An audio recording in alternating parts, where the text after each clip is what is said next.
आप सुन रहे हैं एजी एंटरटेनमेंट की धमाकेदार प्रस्तुति।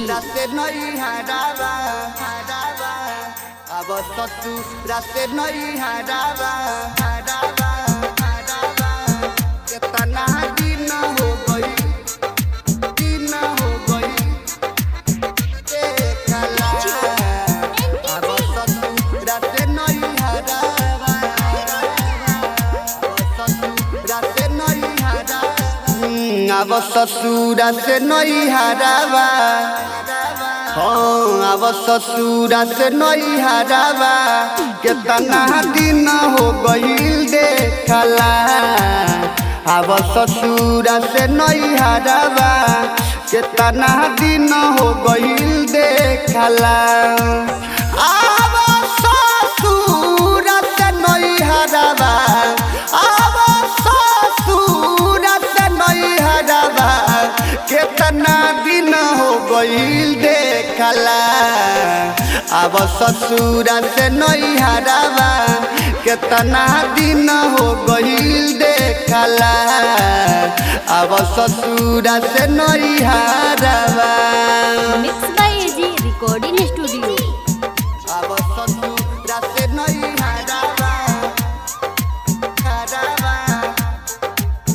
कितना दिन हो गईल देखला।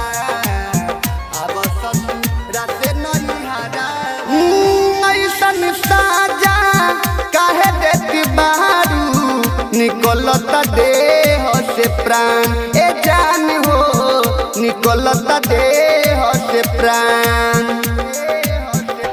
हो ऐसन साजा काहे देती बारू, निकलता देह से प्राण ए जान हो, निकलता देह से प्राण। हाँ ठीक से ना खाना खाइल जाला, ठीक से ना खाना खाइल जाला, ठीक से ना खाना खाइल जाला। कितना दिन हो गईल देखला। अब ससुरा से नैहरावा, हो गईल कितना दिन देखला। अब ससुरा से नैहरावा, कितना दिन हो गईल देखला। अब ससुरा से नैहरावा। आप सुन रहे हैं एजी एंटरटेनमेंट की धमाकेदार प्रस्तुति।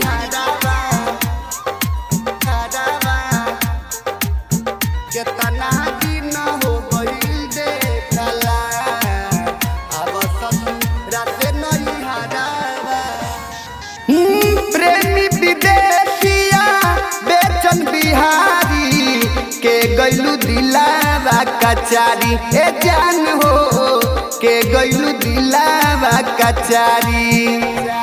ओ प्रेमी विदेशिया बेचन बिहारी, के गैलू दिलावा कचारी ए जान हो, के गैलू दिलावा कचारी। पांडे दिन से बड़ी रोवेला,